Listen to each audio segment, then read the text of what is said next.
I've started recording now, but Cool. what do you do? Good question. You sound like my dad.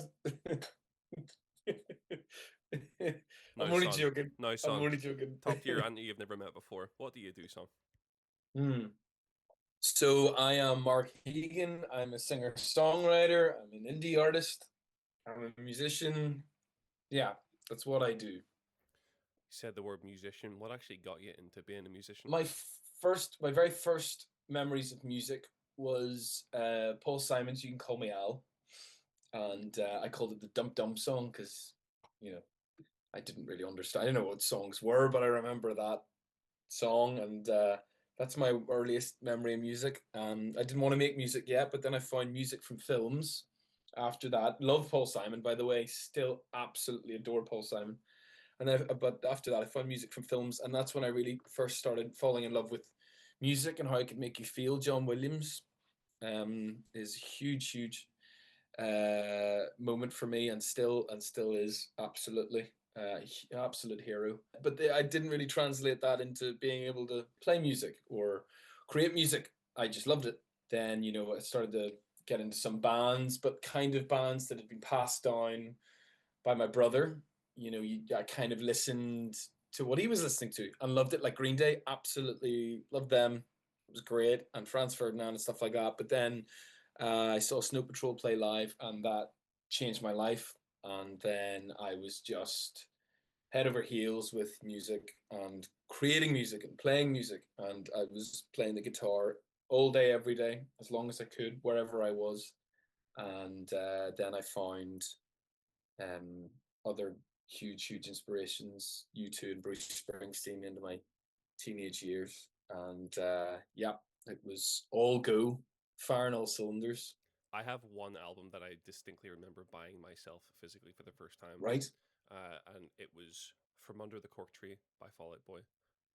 Okay, right, and cool. I thought I was the coolest fucker in the world because at the time, I was listening to Michael Jackson, and I was listening to just things that I heard in passing. But From Under the Cork Tree was my first ever album I bought for myself, and I thought that was the hardest thing I've ever heard in my life. Yeah. And I remember in my room, very green room, it was weird, very comic-y, small TV about this size. You know that scene in The Office where Michael Scott shows his TV that extends out? It was right. It was exactly that. It was that TV. I had a little built-in CD player, and I remember sticking that bad boy in, sitting down, having a blast, way too loud for 10 p.m. at night, and thinking, I'm the hardest nut in this estate, man. Yeah, I'm out of control. Yeah, I'm off the chain. Past my bedtime by an hour. Somebody stop me. Do you remember the first physical album you bought for yourself? That is such a lovely story. That what you said there, that's so great. It is kind of like you carve out your own space a little bit. It was the very first one I bought myself. So I'll say two things here. It kind of leads on from what I said before. There was one that I didn't go into the shop and buy myself, but I was adamant that I would get it. And what I wanted was the Jurassic Park soundtrack. Couldn't get it anywhere because this was a long time after the film came out, and I guess it just wasn't really kicking about in a lot of places. I don't know. Older brother Matt, he was studying in Dundee, and he went and he got a John Williams compilation that had Jurassic Park and a whole load of other things, and he brought that and gave that to me but that was my, the first thing I wanted. It's not an album, but it changed everything. But the first one I remember buying myself was Snow Patrol's Eyes Open in 2006. And that is one of my favorite albums ever. And it was less a rebellious moment, just a very emotional moment, because it's such a heavy emotional album. And I felt just like I could withdraw into myself and be understood. And that was great. Since making a name for yourself in the local scene, has your music taste evolved from when you started, or has it maintained itself the whole time? So I started out listening to a lot of indie bands, certain types of music, and you kind of are like, oh, well, that's crap. I don't listen to this. That's crap. I listen to this, and you kind of become in your own clan or your own, you know what I mean? You start going by genre and stuff like that. the lyric has always been important, but I think when I was younger, unconsciously, I didn't consciously know how important it was, but I unconsciously took it in. But now it's really how things have evolved for me, I think, is I really just care about where it takes you lyrically. I mean, the melody and all has to be there, but it needs to, take you somewhere really, really special. Like as I got really writing lots of music and all sorts, I'd found myself listening to people like Glenn Campbell and stuff like that. And of course, you mentioned Paul Simon, but really delving into his work was always kind of there, but also Simon and Garfunkel's albums, which have got some of the most beautiful lyrics on them. So does Paul Simon himself. But that's the sort of thing that kept me coming back and kept moving me, and then would move me years and years later.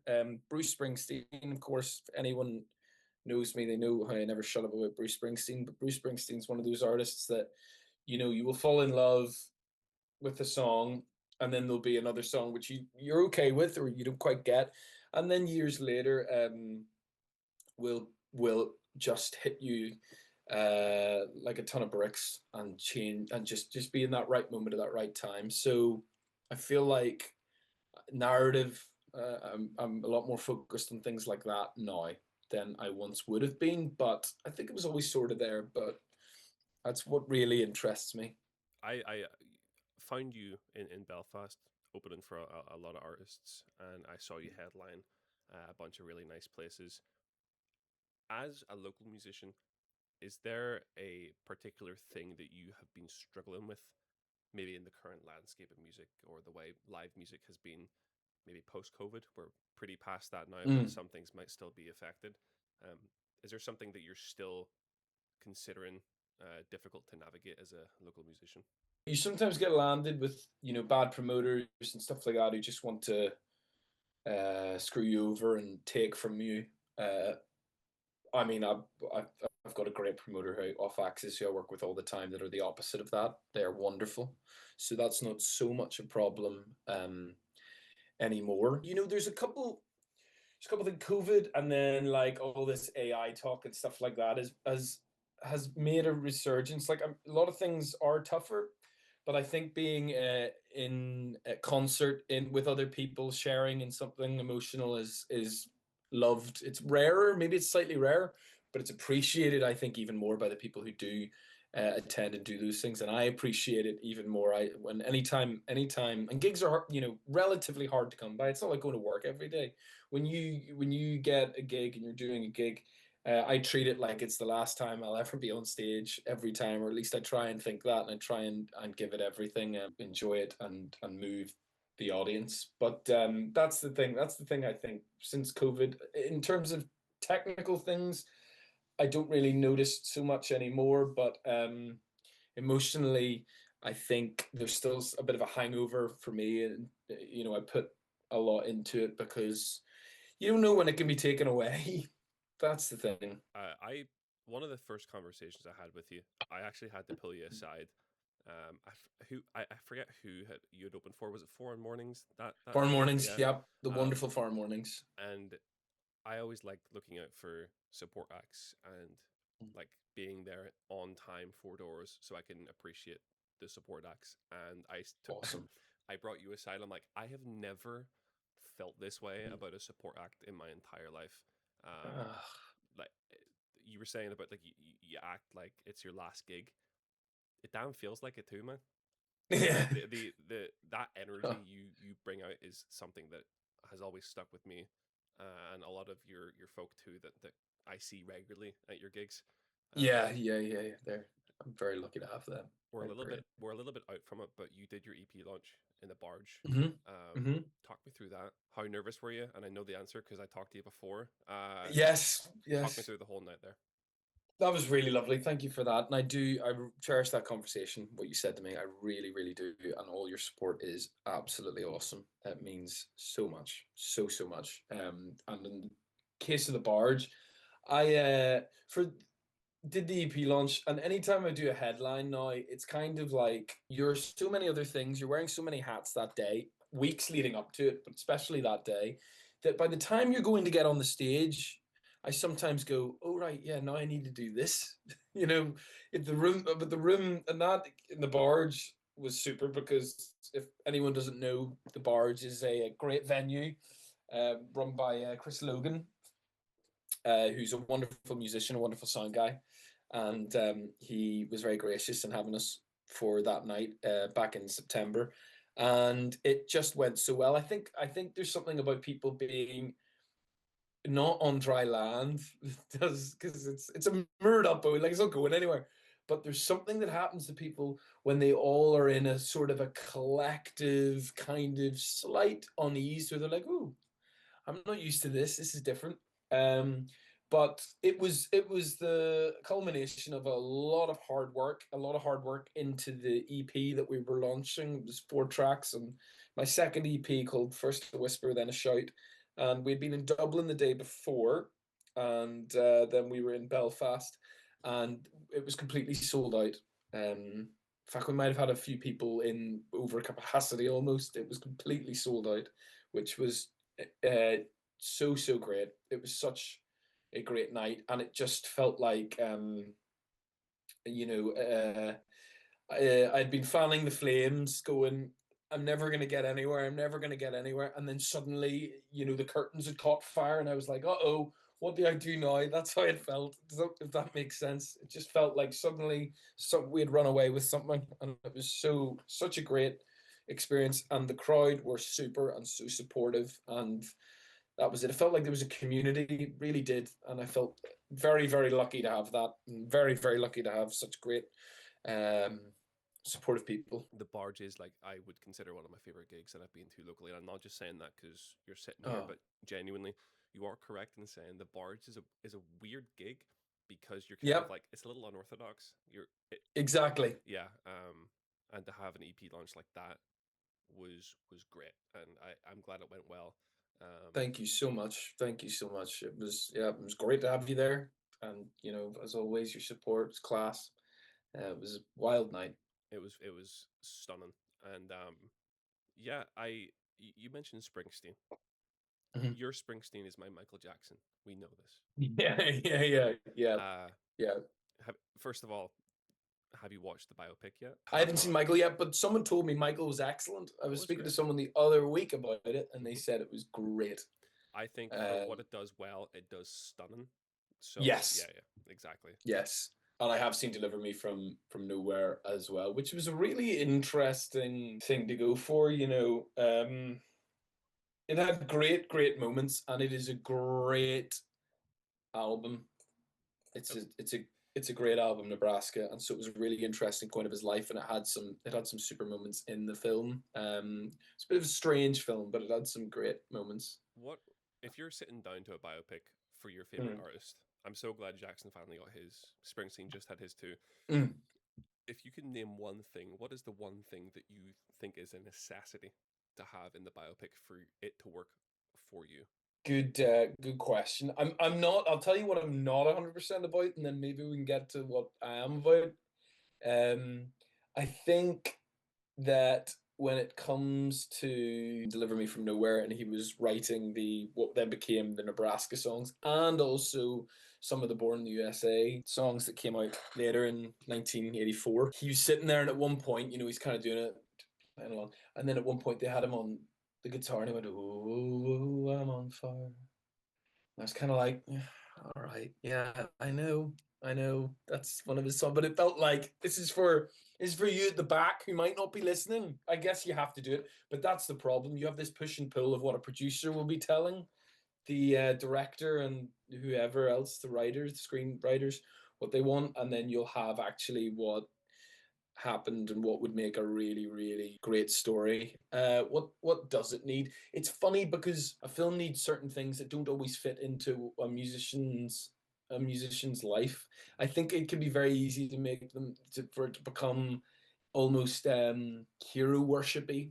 I think that can happen. It needs to be tasteful, down to earth, and it needs to have a good arc. It needs to be a certain amount of time that is not just here to there. It needs to be. I think it needs to be really streamlined and have an actual have an actual point that is not just about retelling the life of this person. It needs to have it needs to have an actual theme, an actual thing that's going on that they want to tell, set against whoever the musician is life.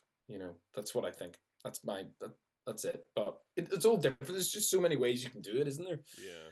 I mean, we've had Springsteen, Dylan, Mhm, Mercury, Jackson, mhm, probably way more that's out of my head right now. mm. If there is an artist that has not received a biopic yet, who's next in line for you?